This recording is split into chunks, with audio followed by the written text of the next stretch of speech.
Em nome do Pai, do Filho e do Espírito Santo.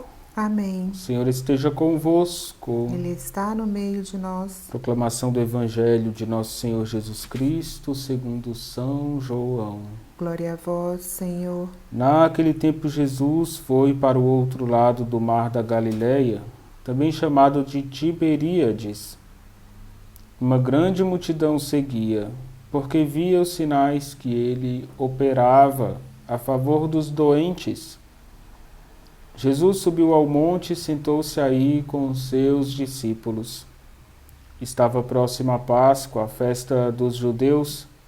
Levantando os olhos e vendo que uma grande multidão estava vindo ao seu encontro, Jesus disse a Filipe: Onde vamos comprar pão para que eles possam comer?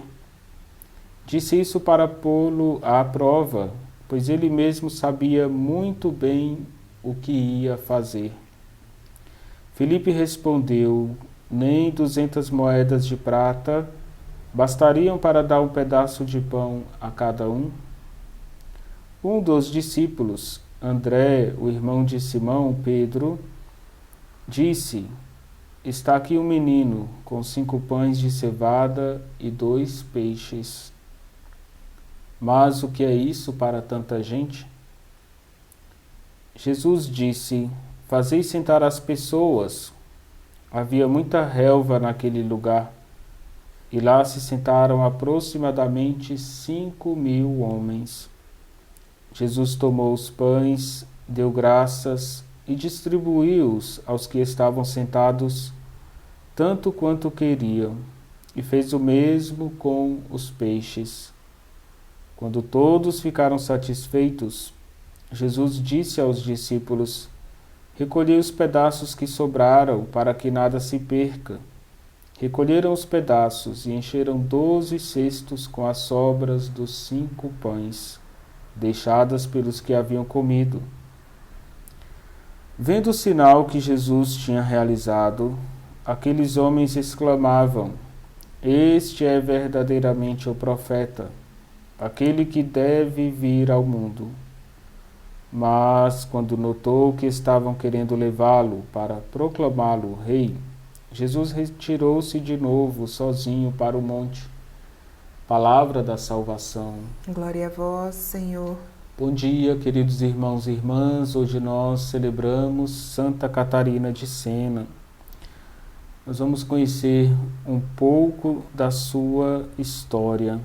Gostaria somente de recordar que nesse milagre da multiplicação dos pães, Jesus recebe a oferta de um menino, de uma criança, 5 pães e 2 peixes, e essa simples oferta vai ser multiplicada para saciar a fome de uma multidão. Então a sua pequena oferta a Deus, o seu pequeno sacrifício, pode ser multiplicado para ajudar inúmeras pessoas. Cada um deve fazer a sua parte na obra de evangelização. Irmãos e irmãs, nós vimos na multiplicação dos pães a antecipação do mistério da Eucaristia, sacramento que nos oferece o encontro com Cristo ressuscitado. Santa Catarina de Sena, desde criança, se torna uma pessoa de alma religiosa, uma menina de alma grande. Sua família era muito pobre e ela teve inúmeros irmãos. Seus pais tiveram 25 filhos. E ela cresce com uma infância conturbada, com muitas provações. Não teve condição de estudar.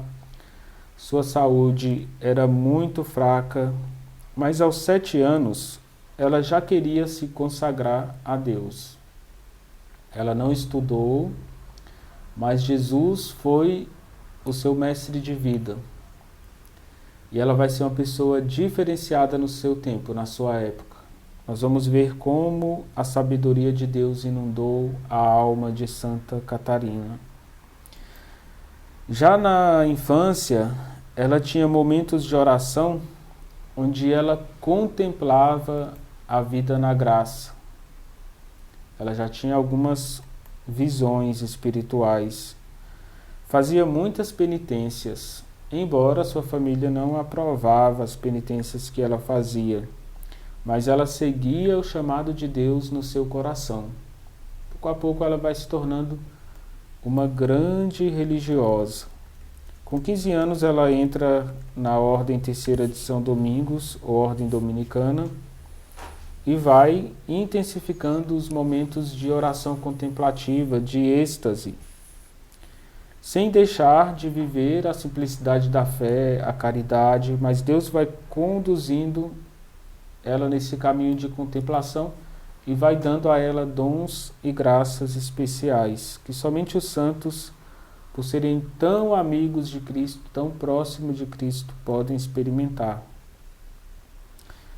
Na vida adulta ela continua com essa oração constante, fervorosa. Como ela não sabia escrever, ela ditava cartas para algumas pessoas. E por meio dessas cartas, muitas pessoas alcançavam a misericórdia. Ela convocava todos a viverem a caridade e fazerem um esforço pela paz no mundo. Ela vai experimentar uma grande dor. Houve um cisma na igreja, na época de Santa Catarina. E ela vai lutar para que não haja esse cisma, para que a igreja possa viver uma única fé. Então já fazia 70 anos que a sede da igreja estava em Avignon, na França, e não em Roma. E ela vai mover céu e terra para que o Papa possa voltar para Roma.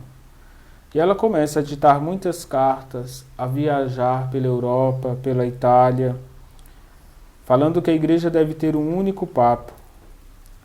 Por fim, ela consegue que o Papa Urbano VI seja reconhecido como verdadeiro Papa e voltasse para Roma e assumisse ali o legítimo governo da igreja. Então Deus usou de uma mulher simples, porém cheia de sabedoria, para resolver um cisma de divisão na igreja. Ela lutou pela unidade da igreja, conseguiu orientar papas, bispos, cardeais. Irmãos e irmãs, o povo de Deus precisa de homens e mulheres de fé, que amem a igreja como Santa Catarina amou, que lute pela unidade da igreja, que queira o bem da igreja. Então ela nos ajuda a buscar o amor de Deus na união dos cristãos. A segunda dificuldade que ela vai enfrentar é a peste negra, mas ela vai passar com tranquilidade esse período obscuro. Então nós vivemos agora a pandemia da Covid-19 e Santa Catarina pode nos ajudar a passar esse período de prova com serenidade na alma, com fé, com oração. Muitos pagãos se converteram durante a provação da peste negra pelo testemunho de serenidade, de fé e de caridade para com aqueles que sofriam desta enfermidade, desse mal. Então, o modo que nós enfrentamos as adversidades da vida, as provações, pode também ajudar as pessoas a viverem a provação, o sofrimento no horizonte da fé, sem perder a fé, sem se desesperar. Ela vai morrer jovem, com 33 anos, e deixa muitos ensinamentos para nós, mostrando que a fé deve ser exercida na caridade. E quem está na igreja deve amar a igreja, se consumir de amor por ela. Que Santa Catarina possa interceder por nós. O Senhor esteja convosco. Ele está no meio de nós. Que a bênção de Deus desça sobre vós e permaneça para sempre, em nome do Pai, do Filho e do Espírito Santo. Amém.